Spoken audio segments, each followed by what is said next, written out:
আসসালামু আলাইকুম প্রিয় দেশবাসী, আপনারা দেখতে পাচ্ছেন এই যে ওনারা যা যা টেবিল মেবেল বাই করছিল ইত্যাদি। এই যে একটা জাজিম, আজকে দ্বিতীয় দিন।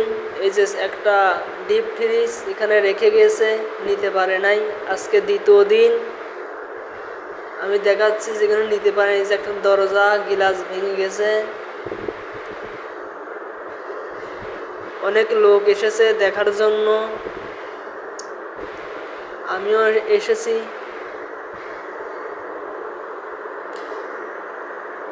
গাইস, এই দেখেন অনেক টেবিল ইত্যাদি অনেক কিছু এখানে গাদি করেছে, ফ্রিজ মিরিজ ইত্যাদি, টেবিল চেয়ার খাট সব বেকারে এখানে ওনারা নিতে পারে নাই, রেখে গিয়েছে। আবার অনেক মানুষ যারা নিয়ে গেছিল তারা আবার ব্যাকেও এনে দিয়ে যাচ্ছে। এরা তো আমার আপনার প্রতিষ্ঠানের সম্পদ। এই দেখেন ভেঙেছে, চুরমার করে দিয়েছে। এখানে অনেক কিছুই আছে, দেখতে পাচ্ছেন আপনারা, চেয়ার সোফা ইত্যাদি। এই দেখেন সোফা আছে, আপনার ফ্রিজ আছে, এই যে এসি আছে, অনেক কিছুই রয়েছে। ওনারা নিতে পারে নাই অথবা থুয়ে গেছে, নিয়েছিল সব বাই করে রাখেছে। আমি ঘুরে ঘুরে প্রত্যেকটি বাসা দেখলাম, বাসার ভিতর কিছুই নাই, সমস্ত কিছু নিয়ে গেছে। এটা হলো সংসদ ভবন।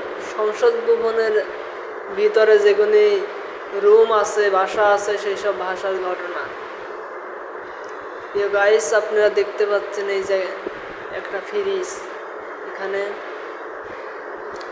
এখানে ফ্রিজ রয়েছে, এখানে এটাও একটা ফ্রিজ, অনেক ফ্রিজ ইত্যাদি। এটা একটা খাট দাঁড় করে রেখেছে, টেবিল অনেক কিছু। গাইস, আমি দেখার জন্য এসেছি। আজকে দ্বিতীয় দিন, অনেক মানুষের ভিড় হয়েছে সংসদ ভবন।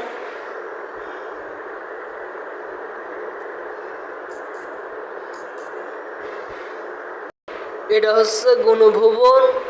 প্রিয় গাইস, ভিতরে ঢুকতে দিচ্ছে না সেনাবাহিনী, আমরা বাইরে থেকে দেখতেছি। এই যে সংসদ ভবনের যে দেওয়াল আছে, ওখান থেকে এই দেখেন অনেকে, যেখানে অনেক মাল এখানে কাজ দিয়েছে। প্রিয় গাইস, সেনাবাহিনীর সাথে একটা ছবি তুলেছি। প্রিয় গাইস, জীবনে কোনোদিনও আসিনি এই জায়গাটা, এই প্রথম এসেছি। পরাণ জুড়ে যাচ্ছে, আর জীবন এখানে আসতে পারবো কি ঢুকতে পারবো তা জানি না, কিন্তু এসে খুব ভালো লাগতেছে। আমার পান কলিজার বন্ধুরা, আমার কেমরে সময় যাচ্ছে, মানুষের ঢল কেমরেই বাড়তেছে। এত মানুষ আসতেছে দেখার জন্য যে একবারে শ্মশান, ভিতরে কিছুই নাই, খালি, একবারে খালি।